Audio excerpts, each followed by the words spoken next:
বর্তমানে ডায়াবেটিস রোগটি মহামারী আকার ধারণ করেছে। প্রায় 1,30,00,000 মানুষ এই ডায়াবেটিস রোগে আক্রান্ত। প্রথমেই আমাদের জানতে হবে ডায়াবেটিস কী এবং কেন হয়। আজকে আমরা কথা বলবো বর্তমান সময়ের একটি বড় জনস্বাস্থ্য সমস্যা ডায়াবেটিস নিয়ে। বর্তমানে ডায়াবেটিস রোগটি মহামারী আকার ধারণ করেছে। প্রায় 1,30,00,000 মানুষ এই ডায়াবেটিস রোগে আক্রান্ত। প্রথমেই আমাদের জানতে হবে ডায়াবেটিস কী এবং কেন হয়।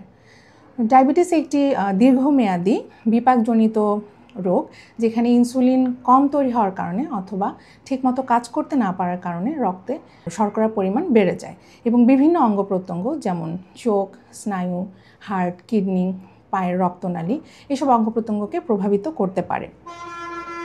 তো আসুন জেনে নেওয়া যাক কত ধরনের ডায়াবেটিস আছে। সাধারণত 4 ধরনের ডায়াবেটিস আছে। টাইপ 1 ডায়াবেটিস, যেটি বাচ্চাদের হয়ে থাকে 5% ক্ষেত্রে, এখানে ইনসুলিন তৈরি হয় না। টাইপ 2 ডায়াবেটিস, যেটি সবচাইতে কমন, এখানে ইনসুলিন রেজিস্ট্যান্সের কারণেই এই ধরনের ডায়াবেটিস হয়ে থাকে এবং এটি সাধারণত 30 বছরের পরে কমন। গর্ভাবস্থায় ডায়াবেটিস, যেটি জেস্টেশনাল ডায়াবেটিস নামে পরিচিত, যা প্রসব পরবর্তী সময়ে থাকে না, কিন্তু পরবর্তীতে টাইপ 2 ডায়াবেটিসের ঝুঁকি বেড়ে যায়।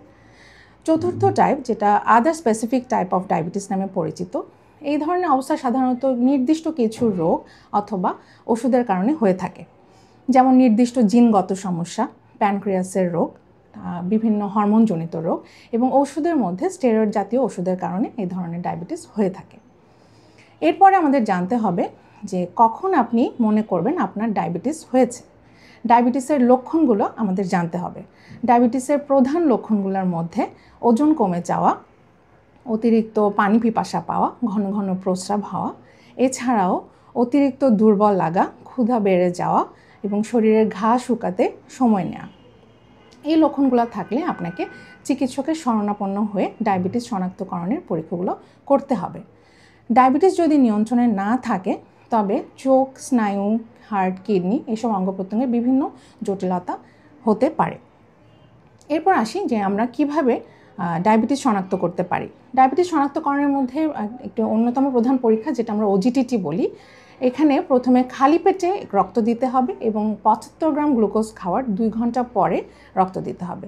যদি খালি পেটে রক্তের সুগারের মাত্রা 7-এর বেশি এবং গ্লুকোজ খাওয়ার 2 ঘন্টা পরে 11.1-এর বেশি আসে, তাহলে ধরে নিতে হবে আপনার ডায়াবেটিস আছে। আরেকটি পরীক্ষা আমরা করে থাকি, যেটা হলো HbA1c, 3 মাসের গড় ডায়াবেটিস, যেটা 6.5 বা তার বেশি হলে ধরে নিতে হবে ডায়াবেটিস আছে। কিছু কিছু রোগী আছে, বলতে গেলে প্রায় 50% রোগী বলতে পারে না যে তাদের ডায়াবেটিস আছে, মানে তারা ডায়াবেটিসের কোনো লক্ষণ অনুভব করে না। তো সেসব ক্ষেত্রে যারা ডায়াবেটিস রোগ হওয়ার ঝুঁকিতে আছে, তাদেরকে অবশ্যই ডায়াবেটিস শনাক্তকরণের পরীক্ষা করতে হবে। এই ধরনের ঝুঁকির মধ্যে রয়েছে যাদের বংশগত ডায়াবেটিসের হিস্ট্রি আছে, অথবা যাদের ওজন বেশি এবং যাদের গর্ভকালীন অবস্থায় ডায়াবেটিস ছিল, তারা টাইপ 2 ডায়াবেটিসের ঝুঁকিতে থাকে। তো সেসব ক্ষেত্রে অবশ্যই ডায়াবেটিস শনাক্তকরণের পরীক্ষা করে নিতে হবে। ডায়াবেটিস শনাক্তকরণ নির্দিষ্ট সময়ে করা এবং সঠিক খাদ্যাভ্যাস, নিয়মিত ব্যায়াম করা, ওজন নিয়ন্ত্রণ করা এবং নিয়মিত রক্তের গ্লুকোজ পরীক্ষা করা এবং প্রয়োজনে ঔষধ বা ইনসুলিনের মাধ্যমে ডায়াবেটিস সম্পূর্ণ নিয়ন্ত্রণে রাখা সম্ভব। এই ছিল আজকের ডায়াবেটিস নিয়ে সংক্ষিপ্ত আলোচনা। সবাই সুস্থ থাকুন, সচেতন থাকুন। ধন্যবাদ।